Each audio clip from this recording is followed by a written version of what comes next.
we have now a very special guest. I think you should stay for this if you still are, willing to understand how to better monetize what you do with, advertising, online video advertising. And for this, I would like to welcome on stage the European correspondent of Venturebeat, Chris O'Brien. Thank you.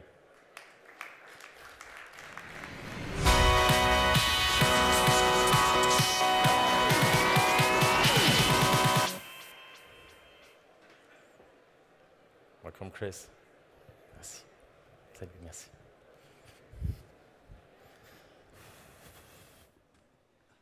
Welcome. Thank you.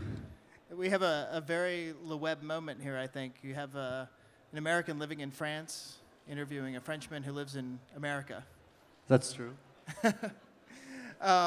So thank you for coming back here. You're living in New York now? Yes, I do. Yes.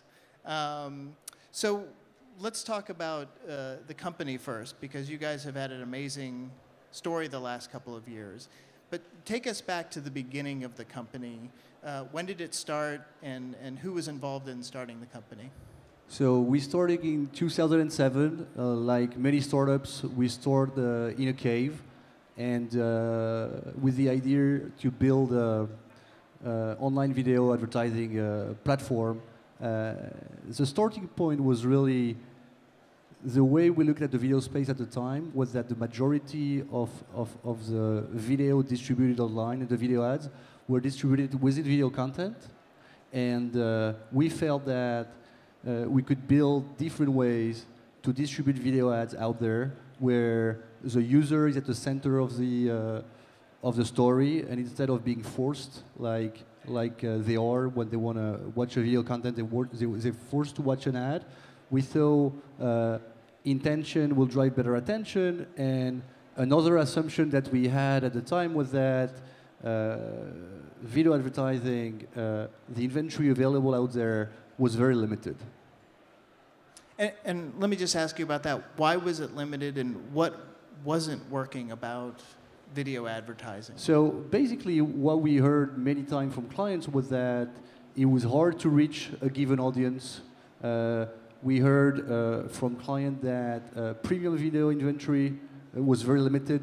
There is studies out there that say 4% of the video content available is actually professional content. So we felt that there were a big need for additional video inventory, additional premium video inventory, and this is why we built the Teads platform. Okay, so let me ask very quickly, how many of you have heard of Teads? Okay, because I think this will, we're going to talk about, I want you to explain to them now what the company does and how it works. And I think they'll be surprised, because I think many of them will find they've encountered this even if they haven't heard of you yet. So Teads is essentially a video monetization platform for publishers. So publishers come to us and we'll help them create additional video inventory. We work with over 500 of the most premium publishers in the world. In France, Le Figaro, Les Echos. We work with Financial Times in the UK, El País in Spain. We work with Forbes, Condé Nast, the Washington Post, the Nikkei. And every day there is more publishers signing up to the platform because we help them create additional video inventory. And for many years, and many of the publishers out there don't have video inventory, right? And video being the fastest advertising format out there, they've always been wondering how they could catch more money from video, right? And they tried to create some video content, but it was very expensive.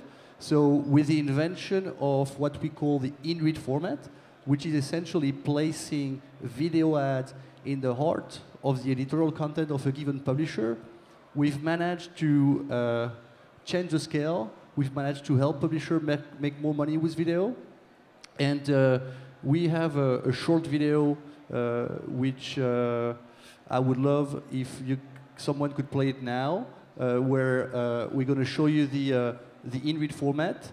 And it's actually a video about, it's actually our advertising campaign, launched tomorrow all around the world across the trade press. And what I suggest is once we've seen the video, I can explain to you the business model and how it works for clients. Great. Do we have that ready to go?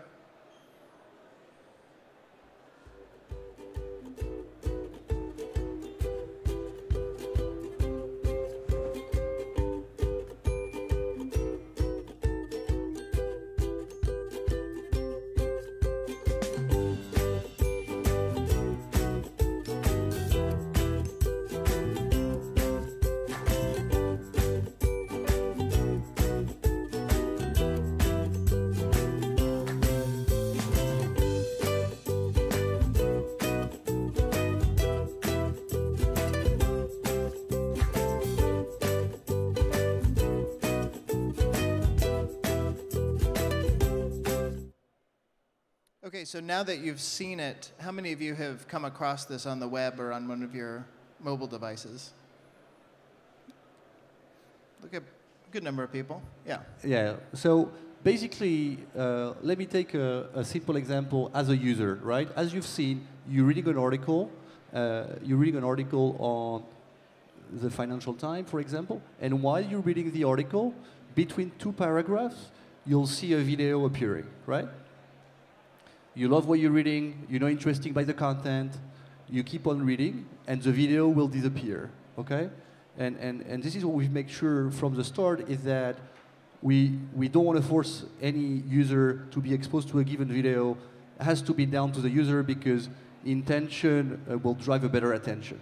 I really hate the video with a passion. I can even close the video, and then the text will get together, okay? So non-intrusive, non-forced, opt-in by the user.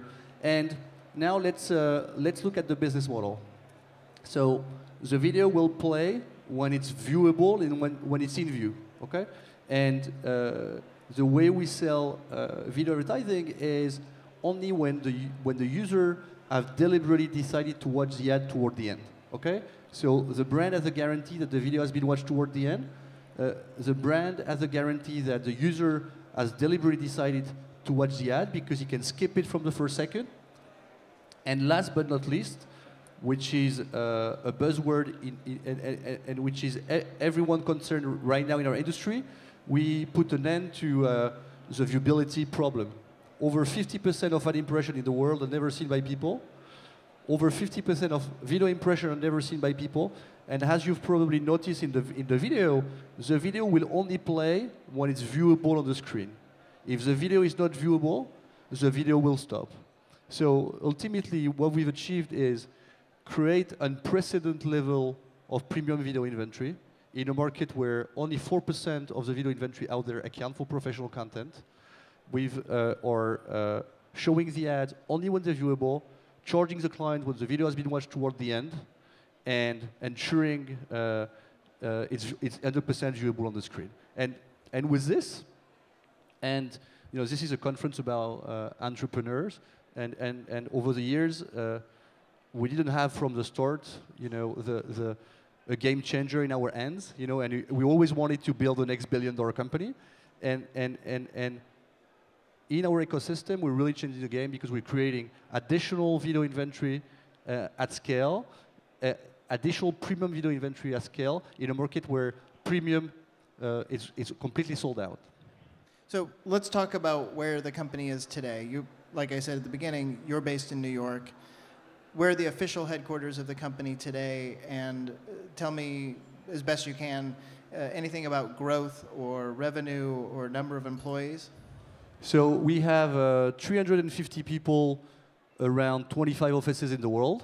We're a true global company. We have operation on the 5 continents. We have a operation in Seoul, in Tokyo. We have operation in all the big 5 European market. We have operation in Australia. We're opening as we speak. Russia, Brazil. We have offices across America where I moved with my family about 1.5 years ago. We have now 70 people in the ground in the US. We have 30 plus in New York, 20 in Miami. We have 10 in Chicago. We have a brand new office in LA, and we're looking at doubling the team. Revenue-wise, this year we'll do close to $100 million in revenue. and with 3-digit growth numbers. So the company is really growing extremely fast. When it comes to our priorities for next year, so we're gonna keep on expanding the business internationally. We actually have we're currently working on next year business plan, and we have up to 200 people. We're gonna hire another 200 people next year, and really the goal is to make sure that there is more publishers every day adopting the platform, and we're in the middle of finalizing a new round of funding. We might also utilize that money to do some acquisition in the mobile space. As you've probably seen, the format works on tablet and also works very well on phones. If you think about just maybe 1 minute about mobile, if you think about the mobile and if you look at what you guys see every day as ad formats on mobile, they're very old, right? You can have a banner at the top of your phone, or a banner at the bottom, or an interstitial. InRead really fits perfectly into the consumer behavior and right into the feed. So mobile is a big opportunity for us, and we'll be looking at doing some acquisition. So let me again go back to the beginning of the company again, because you become a global company. But at the start, did you go into it necessarily thinking that you did have the big $1 billion idea or €1 billion idea, and did you see it as potentially a global, game-changing kind of opportunity? It's a really good question. The answer to that question is yes. Straight from the start, we wanted to make the company a pan-European company, because my partners and I have built pan-European companies before. So yes, from day one, we knew if you want to succeed in ad tech in Europe, you need some scale. And you're 2.5 hours away with a Eurostore from one of the largest markets in the world, the English market, and on the other side, you have Germany. So really, from the start, we had that in mind. We actually tried to open several markets in the first year, and it didn't work. So we basically pulled back and decided to do France well, and then we expand to the UK, to Italy, to Spain, to Germany, and we did also some acquisition to speed up the expansion. Europe being a very fragmented market, it's sometimes hard to scale because every country has a different culture. And then once we were established in Europe and we had 5 solid operations making profits, with the co-founders, we sat down and said, well, maybe it's time to go to America, right? And which is obviously the biggest advertising market in the world. And then we agreed that if we would do such a thing, one of us had to go. And unfortunately, at the start, it was me, because my wife was really upset about it. But now we're very happy about it. So I moved to the US about 1.5 years ago, and we started. And maybe there's a lot of people here that have this in mind, one day potentially opening to the US, and it's far and it's scary. To be honest with you, and not just because you're American, but we were extremely well received. 15% of advertiser budget are dedicated to innovation. So if you have something new, something interesting, they'll try. Then it's going to be up to you to make sure they're happy about it and they buy again. But since we've been there, and really this has been of all the countries we've opened, the US has been the most successful so far. Well, so let me just ask you a follow-up to something interesting you said, that you did think about global expansion at the beginning, but initially it didn't succeed, and so you came back sort of within France and refocused here for a while. So what was different the second time when you felt you were ready to go back abroad? Was the product different? Was the timing different? Or did you learn something from that first experience that made you realize, okay, now we're actually ready to expand globally? yeah, I mean, we started a completely new company in a brand new space, and we had to learn things, and we had to tidy up the technology and ensure that clients were happy. And starting front in the UK at the beginning was extremely difficult because you come across so many challenges. So once, as you said, the product was stable, the platform was stable, the trend was there, and the team was in place, because when you start a company at the beginning, you know, there are so many things that you need to do, and as soon as you build a team around yourself, then it's a lot easier to scale. So once the foundation of France were good, then we expanded to other European markets, and once Europe was stable, then we decided to move to the US. And I want to ask you then what advice you have for French entrepreneurs in terms of thinking globally, because this is a conversation in the short time I've been here, this comes up all the time, which is there's a lot of encouragement even from the government down to various tech ecosystems to encourage formally and informally people to go abroad and get experience, or to be thinking very early on how to go to the US or how to learn from the Silicon Valley and things like that. What would you say about that? Well, there's so many things. The things I've learned over the years is,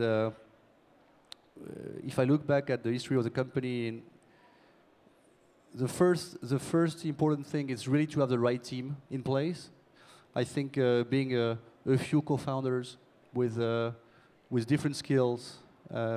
You know, personally, I'm good at building businesses and being on the sales side, but I've got a co-founder who is really good at product. So I think when you want to start a company, ensuring that at the start you have all the skills you need to succeed is really important. Another thing I've learned over the years is the quality of the investors that you're going to have around the table. As long as you have the choice to choose, and you have several investors willing to invest, I think that's a really important thing. If you can bring on board people that can really help you and have a good understanding of the ecosystem and have some good connection, particularly if you're planning to go to the US. We are lucky enough to have a VC from the Silicon Valley, which is extremely active and is an ex-entrepreneur and has some great connections. So that really helped.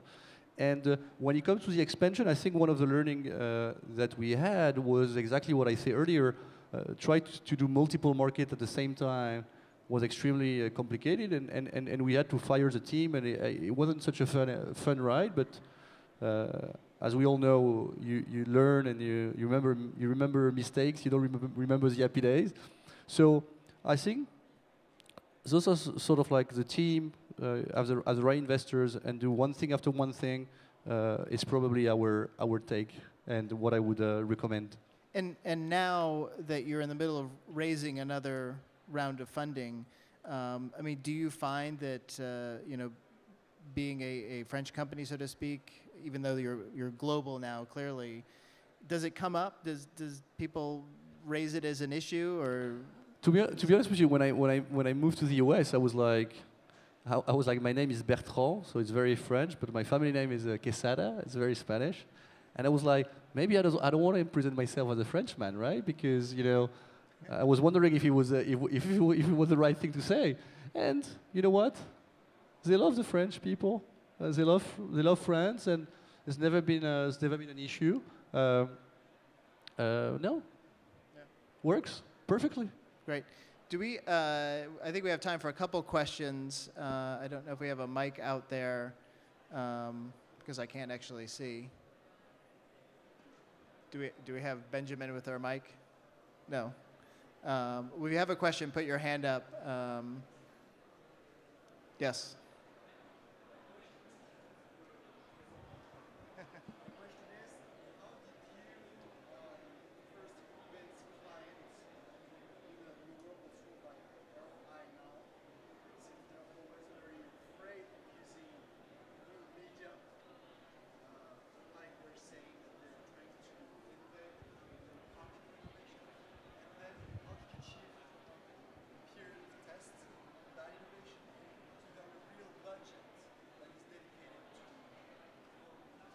So the first question was, how did you convince clients to try new media, new advertising solution?